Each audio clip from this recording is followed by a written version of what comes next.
Hello, everyone.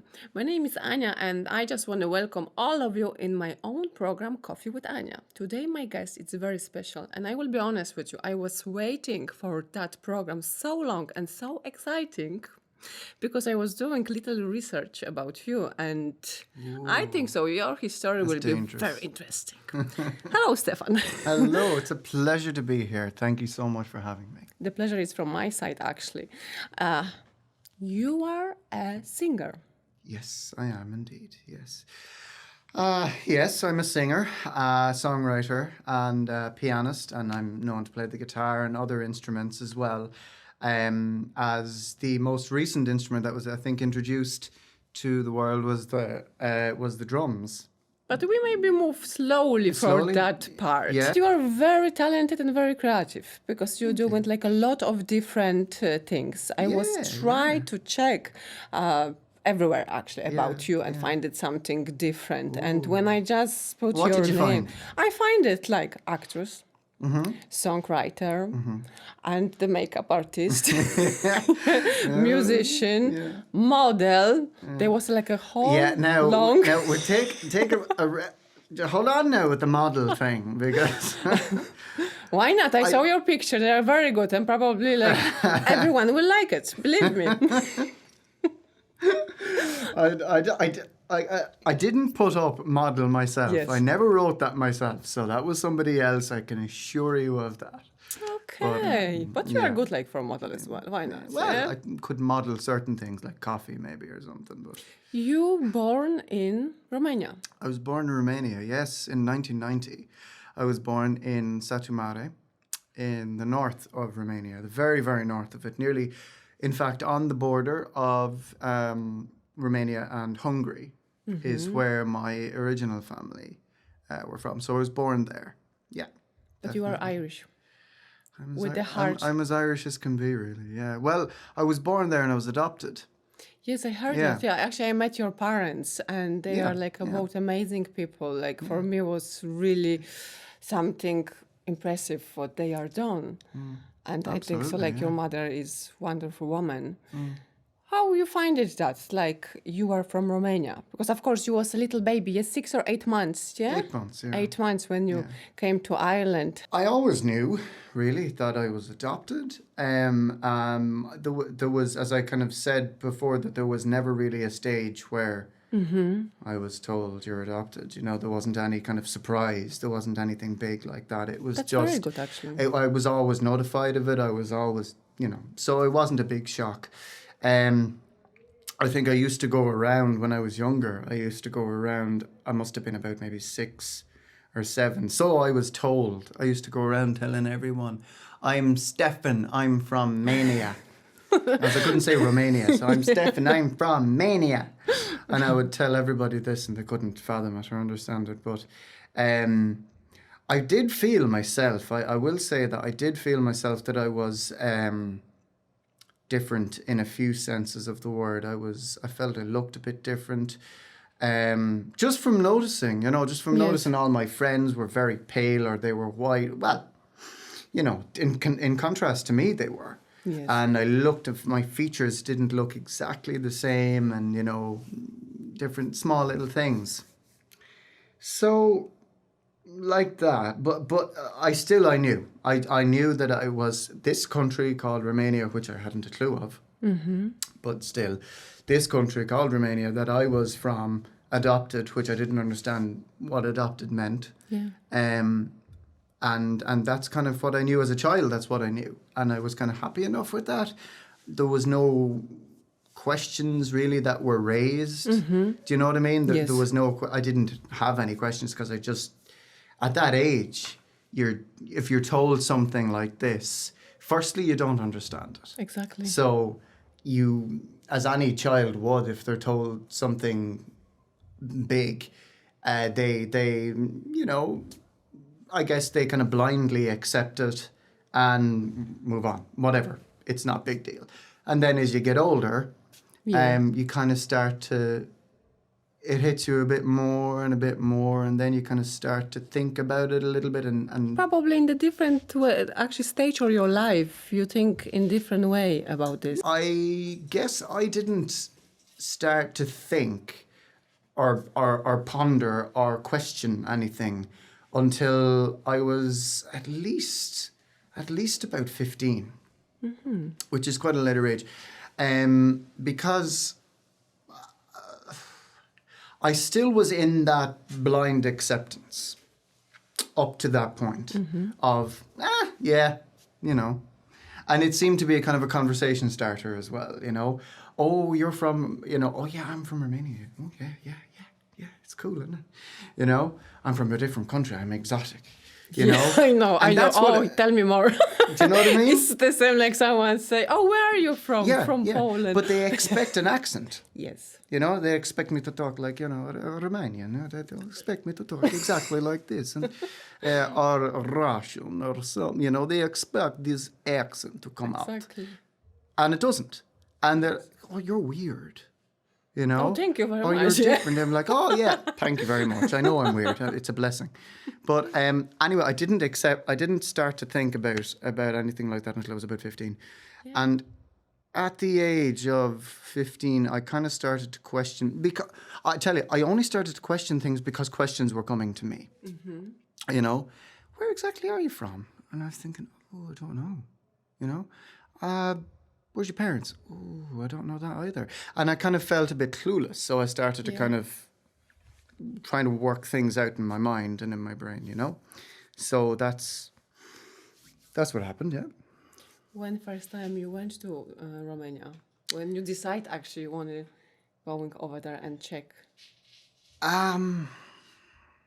are two different questions now to me.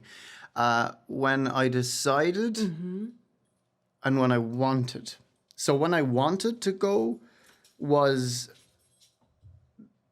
I never did. Because as I started to divulge my mind into the different aspects of where I was from and how I came here through adoption, the more I didn't want to go back there because I was building up some sort of negativity in my mind. I understand. And some anger and some this, that and the other. And of course it was, you know, obviously a lot to do with the fact that I was a teenager as well and moody and da-da-da. But the second part of that was, I guess, I went back. I went back really after 30 years. You know, it took me 30 years to finally go back. I remember I was close once. I was playing with an orchestra and we went on tour and we went to Hungary. And so I knew I was close. I was younger at the time and I knew I was close, but I didn't venture over across the way. Something was in the back of my mind. Something told me, go on. You're so close. Go on, go. And I didn't. Just something else stopped me. Something larger just stopped me and went, no. Either you're not ready or you just don't want to do it. So it just kept me away. And I think the whole experience then of the X Factor and that gave me the push. That was the very thing that actually gave me the push to go, well, you've no choice now. You know, kind of one of those situations. Yes. How are you going to get out of this one? But maybe that's supposed to happen like this way. Yeah, well, I always truly believe that everything happens for a reason. I always believe. It's one of the strongest things I believe in. I don't have many large beliefs or I don't have any, you know, I'm not a strenuous believer in this, that or the other, or be it religion or be it, you know, political beliefs, but I do believe strongly that everything does happen for a reason. And tell me, like, when you go to Romania for that one X Factor, when the people saw you and they say, okay, you are Romanian guy, but from Ireland, how they are taking this part? They just presumed I was from Romania. They didn't even ask. No. No, because of my features. They just presumed, you know? And they started, "Salut to me in Romanian," and I was kind of there going, excuse me. You know? And then they go, "Oh, you're Irish." I'm like, "Yes, I'm Irish, yes." "Do you speak Romanian?" "No." You know, and it was always... So they weren't really... I think, I don't know, they liked the fact that I was Irish, you know? As I think, though, many countries do. The Irish seem to be favoured in many, many countries, you know? But did you find it something funny? Like sometimes, like when I came to Ireland and somebody asked me, like, what's the crack? Or do you have any crack? I was just like, we talk about. yeah. But do you find it something like this? Because we are a little bit different. No, there was nothing really like that. I know you're looking for a good story, but I don't have one in terms of that. But like, I do. Actually, I arrived and I got into a taxi. This taxi driver had pretty good English, and he he said to me,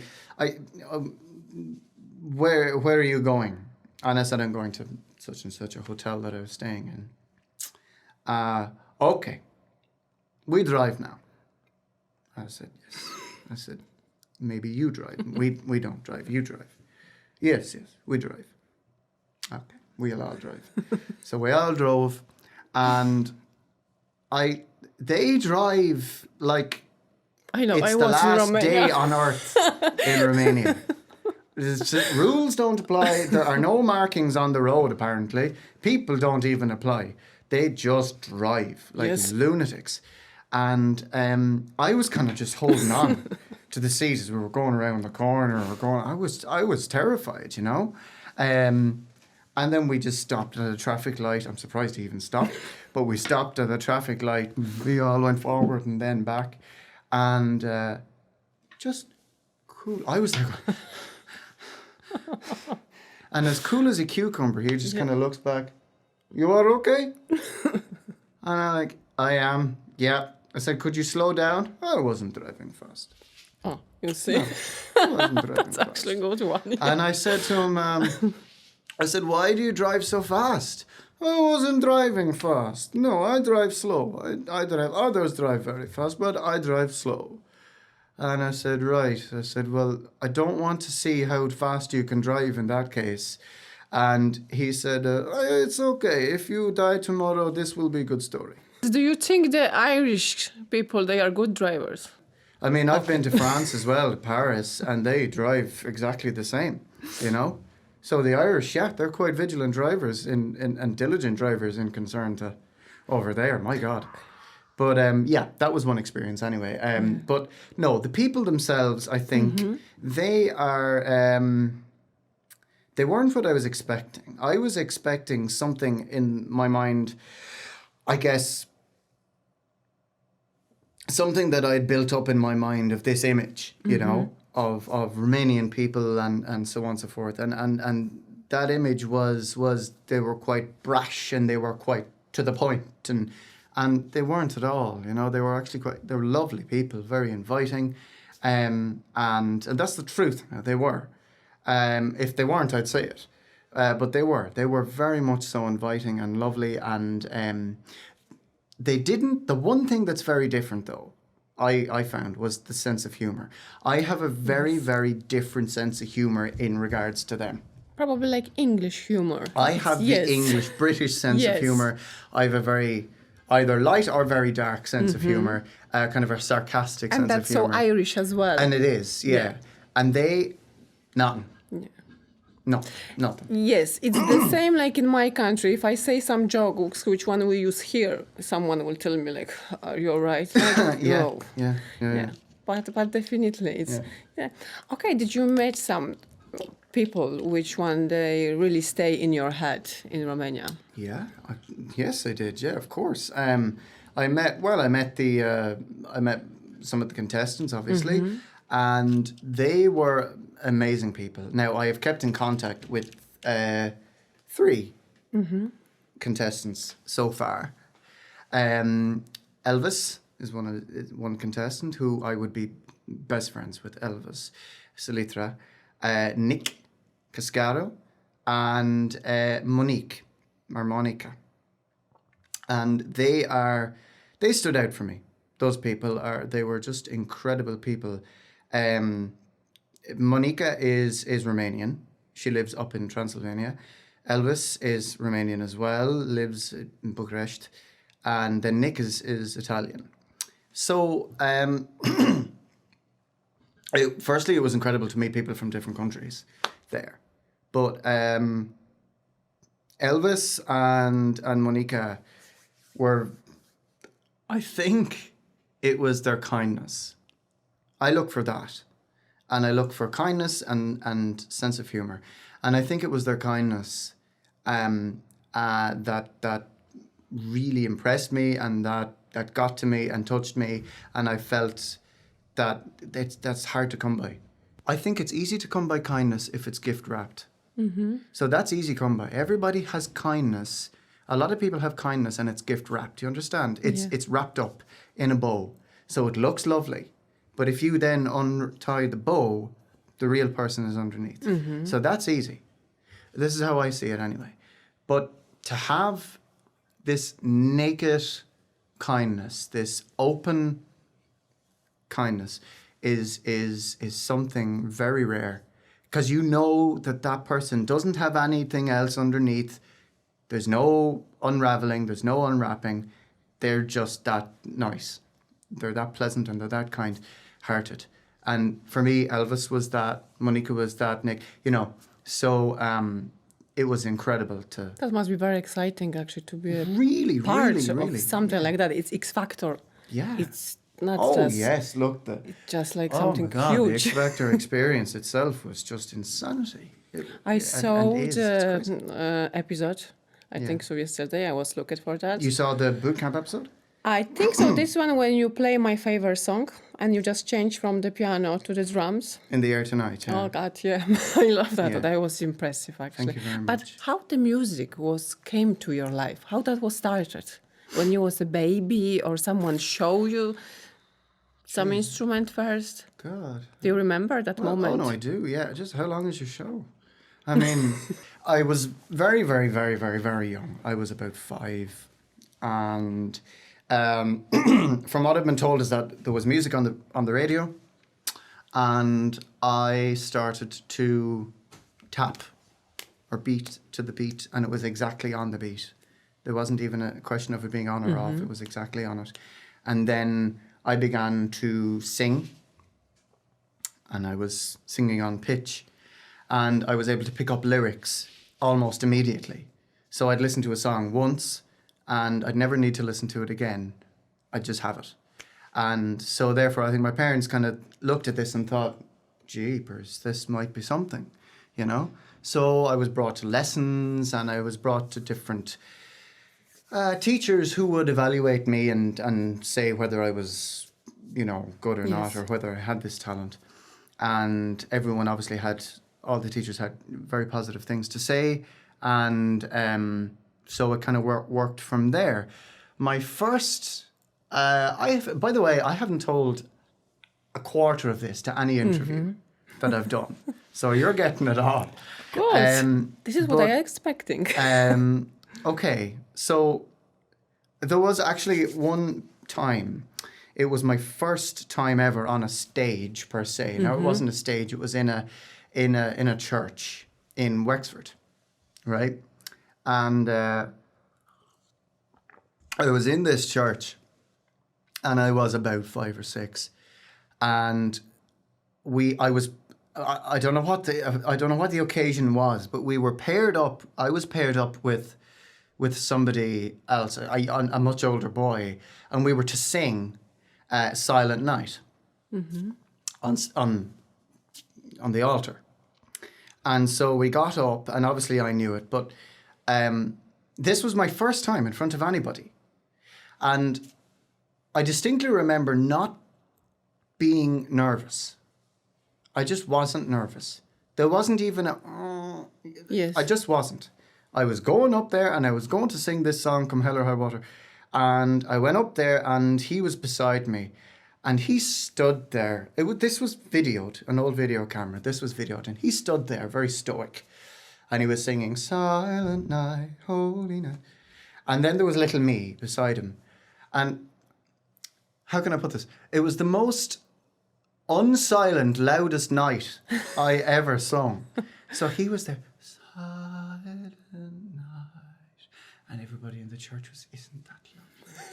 And then it was my turn to sing, and I, Silent Night, holy. And then alongside with that, I started to stamp my foot. I didn't even know I was stamping it. And there's not even a time beat to Silent Night, if we've noticed. Silent Night is a flowing song, but to me, there's a drum beat And that to it. was the moment And I when the Silent Night, and I was beating this out. And my mother, I could only imagine her in the pews just going, "Oh, sweet Jesus." But that was my first, I think so. She was and I proud was of you. theatrical, you see. Yeah. So I remember that distinctly. So if you're asking me about my origin in terms of music, Yeah. it's kind of based around that. The glockenspiel, it's like a xylophone, but a small version. It's not very well known, but I started off playing on that thing. And then I moved to violin after that. Good. Did you was a shy child or you was very open? Believe it or not, and it's going to be very difficult for anybody who knows me or any followers or anybody. But yeah, I was a very shy I can believe for kid. that because I saw them many times the children which one they are dancers like even small children and they are very shy but in the moment when they are on the stage they are This is it. brilliant. This is it, yeah. I was a shy kid, and I am actually quite a personal person myself. I like, I am actually shy. I would be sensitive. I'd be a very sensitive person. And I've never actually said that on air or on camera before, but I would be a very sensitive person. Appreciate you say that. I felt I wasn't accepted on stage. I felt people wouldn't accept me on stage, the real me, Stefan. Yes. Steph. Yes. They wouldn't accept me because I was too reserved and, silly and, goofy and whatnot, and shy. So I spent a long time of my life, a large part of my life, creating another persona called Stefan J Doyle, and you're speaking to him now. Make no mistake about that, Stefan J Doyle, and that's the guy, this guy has no fear, he could walk out, as I have done, in front of hundreds of people, when I performed in the Royal Albert Hall in London, and that's thousands of people, and that was the only time I felt a little bit nervous, but I still walked out because this guy, I'm leaving me at the door, so therefore me doesn't need to be afraid. Yeah, I'm there, and this guy's here, and he has the smile and he has this, and the persona. So I created that person. Now, through the years, I realized that was a blessing and a burden at the same time. but don't you think you are unique? I don't think I'm unique. I think my talent is unique. The reason I say I don't think I'm unique is because if I thought, or even stopped to think for even a moment, that I was unique, then that would make me, in a sense, that would make me slightly dangerous to myself. And it would, I might run the risk of falling in love with myself if I thought I was unique. Okay. And I don't want to do that. No, I think so. Just like all your history from the moment when you was born, it's very interesting, and it's something like could be a lesson for the other people. Like never give up because everything could happen. No, don't give up. I am and was my whole life one of those guys, one of those kids who had this talent and didn't know what to do with it. And I played in the room, and I played for my friends, and I played for my family, but that was about it. And I was either shy, scared, nervous, or blah blah blah to get myself out there, and I just didn't know how to, and I didn't have the. I always thought to myself, I idolized Bruce Springsteen and Elton John and Rod Stewart and all those, and these were my idols, and I'd always watched them, as I'm sure you guys would too. I'd always watch them, And I was a YouTube junkie when YouTube came out. Then I was a YouTube junkie, and I would constantly watch things other people wouldn't watch, like award shows. I'd watch my favorite people accepting awards. You know, I'd watch concerts over and over and over again, and I'd study how the performer did this move, or even the smallest move of their mouth, or and I would look into this, and I dream of one day. Imagine, I would picture it, and I'd picture myself accepting an award, or I'd picture myself being on a big stage, or like X Factor, oh my God, and think, but for those few moments, I'd be that person, I'd be excited, and I'd feel But that is fantastic like I what could you do say. it, and then it would be like this, Yeah. and back to reality, and I might sound old saying this, and I'm not old in relation to a 90-year-old. I'm not old. But what I've seen, I always say to my kids, I always say to, when I had students, I would say to students, and that, like, just look at the case of Phoebe Prince. There was a case of a girl, Phoebe Prince, in America, and she tried to get herself out there, and she tried this and the other, and she was on social media, and she was bullied to death, and she went off and she committed suicide because of this. And people it was a big deal for a while, and then was turned a blind eye to, and I always have that in the back of my mind, and I think, this is a very thin line. Yes. In social media, it's such a thin line that you run, especially as a performer, because you're going out there and you're putting yourself out on the line. And what you fail maybe to realize, and do not fail to realize this, is that behind that camera is the whole world. It's not like getting up in front of a stage. Sure, that's what's in front of you. 20, 30, 40, 50, 100 people. That's what's in front of you there. But when you get on there and there's a tiny little camera, the entire world is there. That is so dangerous. So you have to be prepared for the feedback, the comments, Be prepared for it. Either tell yourself, I'm going to look at them, and I'm going to look at them objectively and with an open mind. Or tell yourself, I'm not going to look at them. I'm not even going to bother. I'm just going to do what I do, and then I'm going to come out with the next song and do what I do. And then I'm going to come out, and so on and so forth. But for God's sake, don't read into them, because there are weirdos out there. There are really weird people out there. There are negative people out there that only want to do one thing, and that's be keyboard warriors. They want to come on and they want to spread their negativity to you, and they want to bash you down because, let's face it, you're better than them. And people sometimes don't like someone who's better at them at a certain thing.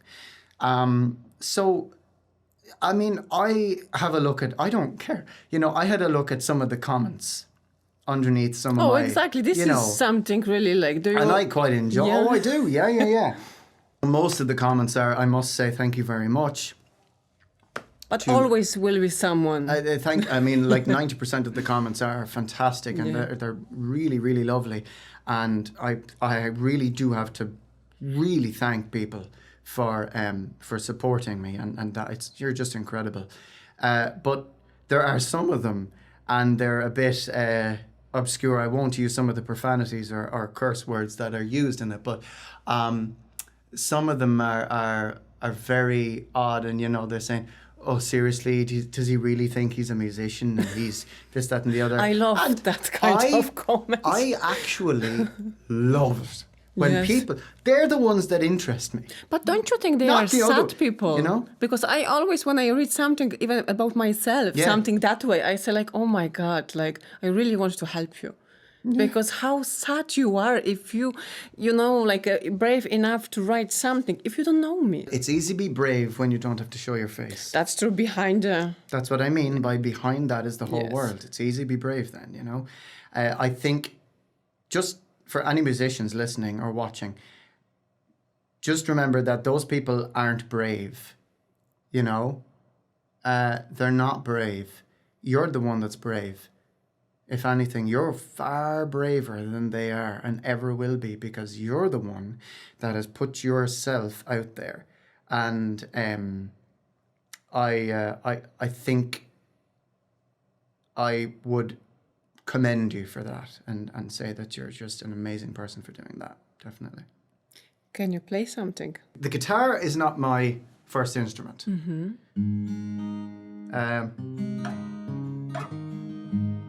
It's my instrument, you know. I enjoy playing it at home. I've played it in gigs. Do you play with your family? Do you have yes, that yeah. night, like you are all sitting together and play the music? Yes, I do. Yes, yeah. And I annoy my fiance Samantha with it as well. But it wouldn't be. It's a piano really is my go-to. But she can play something. She can play guitar. Wow. And she can sing. Yeah. Wow, that's good. I know. Okay, so I'll do a piece I wrote last year actually, and it's called Superman. It's usually just me and piano, so now it's me and guitar and I. So okay, here we go. Superman.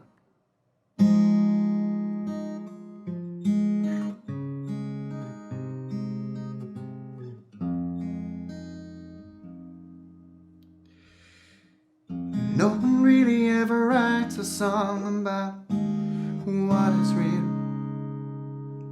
I never listened to a lyric and thought, that's how I feel.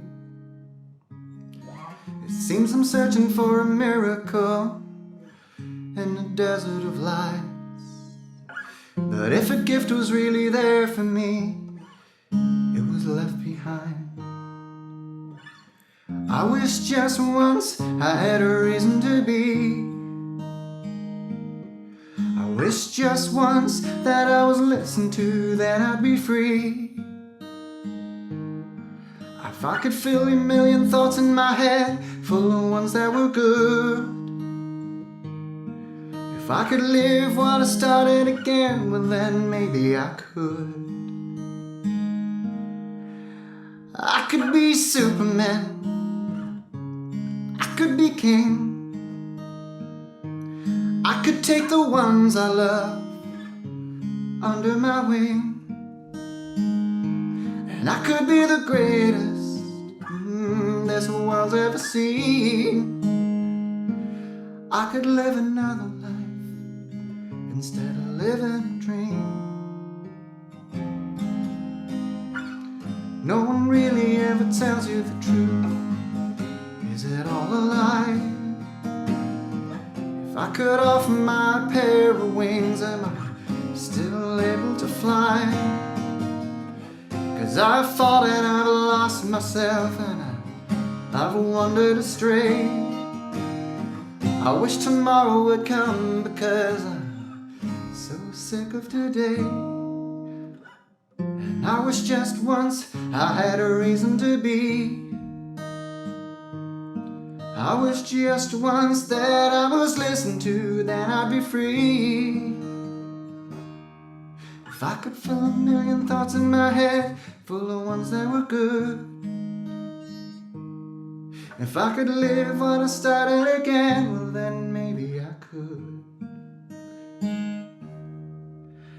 I could be Superman, I could be king.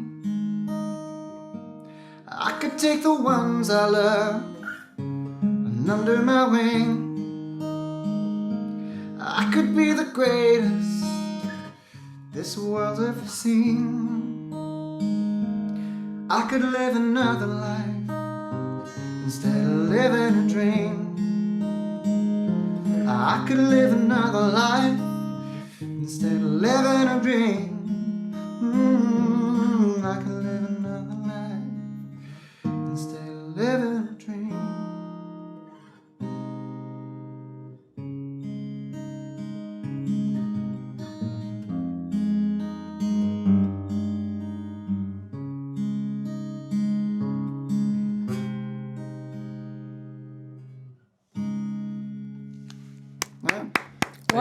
That was beautiful, actually. And you know what's Very funny? My little stepson Hamza, he's only a kid, but he likes that song. But he got the words wrong once, and he said to me, "Sing the song about worms." And I said, "What song about worms?" And he said, "The song you wrote about worms." I said, "I never wrote a song about worms."